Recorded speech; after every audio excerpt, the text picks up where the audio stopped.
आज हम एक प्रॉब्लम जो कि एनर्जी स्टोर्ड इन कैपेसिटर से रिलेटेड है उसको सॉल्व करेंगे। तो प्रॉब्लम जो हमारे सामने है वो ये है आपके पास कि what capacitance is required to store an energy of 10 kilowatt hour at potential difference of 1000 volt. यानी कि एक कैपेसिटर की कितनी कैपेसिटेंस होनी चाहिए ताकि उसके अंदर जो है वो आपके पास 10 किलोवाट आवर की जो एनर्जी है उसको स्टोर किया जा सके, यानी कि जमा किया जा सके जब पोटेंशियल डिफरेंस क्या हो आपके पास वो 1000 वोल्ट का हो। पोटेंशियल डिफरेंस वो वजह होती है जिसके से चार्जेस क्या करते हैं, फ्लो करते हैं।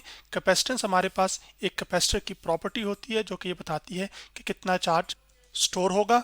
जबकि एक कैपेसिटर जो इसकी यहाँ पर जैसे कि आप देख सकते हैं उसकी एक ये प्लेट है और एक ये प्लेट है, इन दोनों प्लेट्स के दरमियान क्या होता है, एनर्जी स्टोर होती है। वो एनर्जी इलेक्ट्रिकल पोटेंशियल एनर्जी की फॉर्म में स्टोर होती है और यहाँ पर वो एनर्जी की वैल्यू हमें बताई गई है वो 10 किलोवाट आवर बताई गई है। तो हमने चूंकि इस प्रॉब्लम के अंदर कैपेसिटेंस को कैलकुलेट करना है, आपके पास कैपेसिटर की प्लेट्स के दरमियान जो एनर्जी स्टोर है उसकी वैल्यू हमें दी गई है, जबकि जो पोटेंशियल डिफरेंस है उसको भी दिया गया है। तो अब हमने वैल्यूज को पुट करके इसको कैलकुलेट करना है कैपेसिटेंस को। इस वजह से ये हमारे पास जो प्रॉब्लम है वो एक न्यूमेरिकल प्रॉब्लम बन जाता है। सबसे पहले हम क्या करते हैं कि अपने प्रॉब्लम का जो गिवन डाटा है उसको लिख लेते हैं। जो यहाँ पर कैपेसिटर की प्लेट्स के दरमियान जो एनर्जी जमा हुई है वो आपके पास उस एनर्जी को हम ई से रिप्रेजेंट कर रहे हैं यहाँ पर, और वो जो ई की वैल्यू हमारे पास यहाँ पे दी गई है वो 10 किलोवाट आवर दी गई है। मैं लिख लेता हूँ आपके पास 10 किलोवाट आवर। अब आपके पास आपको ये पता है कि जो एनर्जी का यूनिट है वो तो एक्चुअली जूल है, तो हम इस किलोवाट आवर को जूल में भी फिर क्या करेंगे, तब्दील करेंगे। तो किलोवाट को हम तब्दील करेंगे वाट के अंदर और आर को तब्दील करेंगे हम सेकंड के अंदर, क्योंकि आर जो है वो हमारे पास यहाँ पे टाइम का यूनिट दिया गया है, जबकि टाइम का असल यूनिट क्या है सेकंड, जबकि पावर का यूनिट क्या है वाट। तो आपके पास 10 मल्टीप्लाई बाय आपके पास आ जाएगा 1000, क्योंकि आपके पास 1 किलोवाट के अंदर कितने वाट होते हैं, 1000 वाट होते हैं। तो चलें इस बात को मैं यहाँ पे नीचे एक दफ़ा आपके लिख भी देता हूँ कि जो 1 किलो वाट है हमारे पास वो 1000 वाट के इक्वल होता है, जो कि यहाँ पे मैं मेंशन कर रहा हूँ।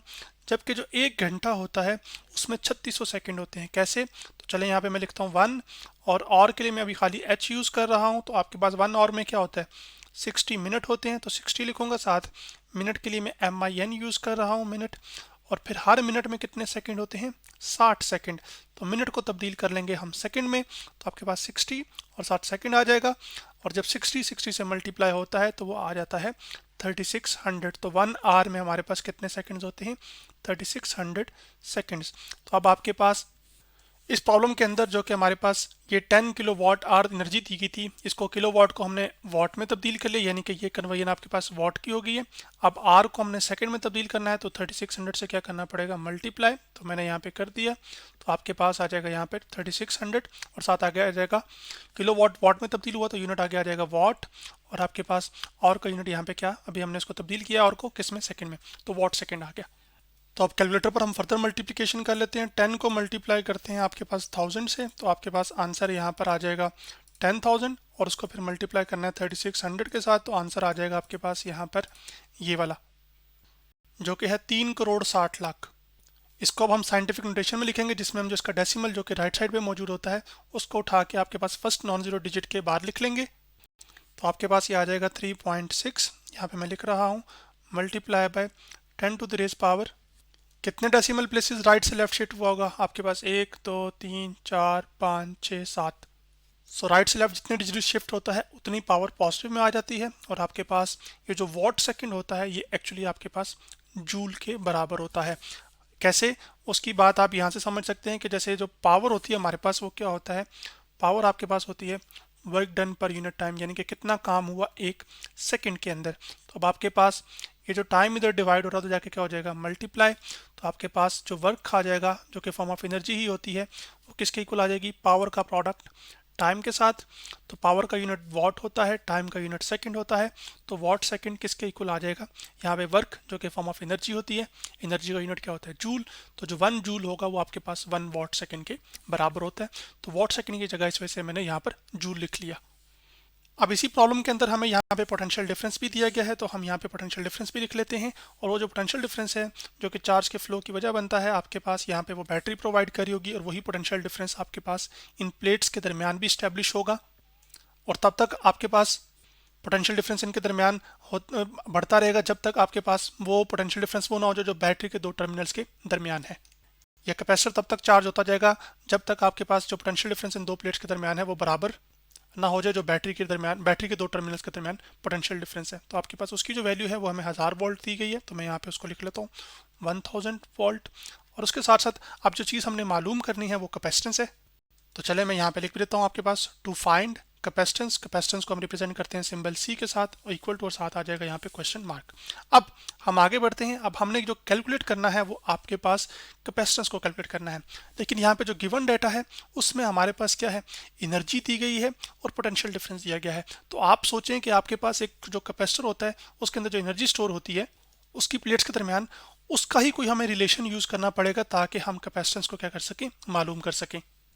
तो एक कैपेसिटर के प्लेट्स के दरमियान जो एनर्जी स्टोर होती है वो आपके पास, उसको हम रिप्रेजेंट करें, एनर्जी जो स्टोर होती है उसको हम रिप्रेजेंट करें ई के साथ, और वो हमारे पास बराबर होती है, आपने पढ़ा होगा कि 1/2 साथ आ जाता है आपके पास सी जो कि कैपेसिटेंस है, और वोल्टेज का क्या आ जाएगा यहाँ पर square.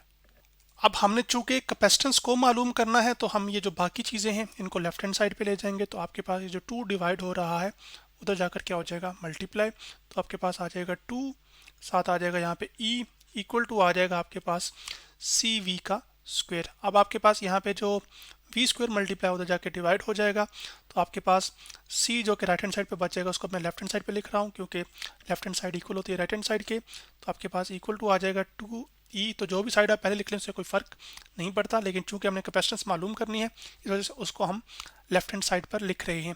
So 2 E divide by आ जाएगा आपके पास वी का स्क्वायर। तो अब हम क्या करेंगे, यहाँ पर 2, जबकि जो ई है वो प्लेट्स के दरमियान जो एनर्जी स्टोर हुई है वो है, और वो कितनी है 3.6 मल्टीप्लाई बाय 10⁻⁷। तो मैं यहाँ पे लिख लूँगा आपके पास 2 मल्टीप्लाई बाय 3.6 मल्टीप्लाई बाय 10⁻⁷, जो कि मैंने यहाँ पे लिख लिया, डिवाइडेड बाय आपके पास आ जाएगा वोल्टेज, और वोल्टेज की वैल्यू 1000 है तो इसका क्या आ जाएगा स्क्वायर। तो आपके पास 1000 का हम यहाँ पे लिख लेंगे स्क्वायर, और ये आगे चीज़। अब आपके पास जो 1000 होता है इसको आप लिख सकते हैं असल में 10⁻³ भी लिख सकते हैं। तो चले मैं 10⁻³ भी लिख लेता हूँ यहाँ पर, और उसका फिर क्या आ जाएगा आपके पास स्क्वायर आ जाएगा। यहाँ पर 2 3.6 से मल्टीप्लाई हो गया, कितना हो जाएगा 7.2 मल्टीप्लाई बाय आपके पास आ जाएगा 10⁻⁷। यहाँ पर ये जो पावर्स है इनका प्रोडक्ट हो जाएगा, तो 3 2 कितना होता है आपके पास 6। तो जो कैपेसिटेंस है आपके पास एक कैपेसिटर की वो आपके पास निकल कर अब आ जाएगी यहाँ से, और वो क्या आएगी आपके पास, यहाँ पे हम कर भी लेते हैं इसको। सो आपके पास 7.2 आ जाएगा, जो कि मैं यहाँ पे लिख रहा हूँ 7.2 मल्टीप्लाई बाय आपके पास आ जाएगा 10⁻⁷, और नीचे आपके पास बनेगा 10⁻⁶, क्योंकि 3 2 कितना होता है 6। तो नीचे से जब पावर ऊपर जाती है तो नेगेटिव हो जाती है, यानी कि उसका साइन चेंज होता है। अगर पावर पॉजिटिव हो तो नेगेटिव हो जाएगी, और नेगेटिव हो तो पॉजिटिव हो जाएगी। तो ये बन गया। अब उसके बाद इन दोनों का प्रोडक्ट है, यहाँ पे बेसिस सेम है। जब प्रोडक्ट हो रहा हो बेसिस सेम हो तो फिर पावर्स क्या हो जाती हैं, वो ऐड हो जाती हैं दो नंबर्स की। तो 7.2 मल्टीप्लाई बाय आपके पास आ जाएगा 10⁻⁻, यहाँ पर 7 - 6, ये दोनों ऐड हुई हैं। जबकि 7 - 6 कितना होता है, वो तो 1 होता है। तो आपके पास यहाँ पर क्या हो रहा है 7.2 और मल्टीप्लाई बाय आ जाएगा 10⁻⁻1, और 10⁻⁻1 कितना होता है, वो आपके पास 10 ही होता है। तो 7.2 आ जाएगा, मल्टीप्लाई बाय आप लिख लेंगे यहाँ पे 10। 7.2 जब 10 से मल्टीप्लाई होगा तो आपके पास आ जाएगा 72।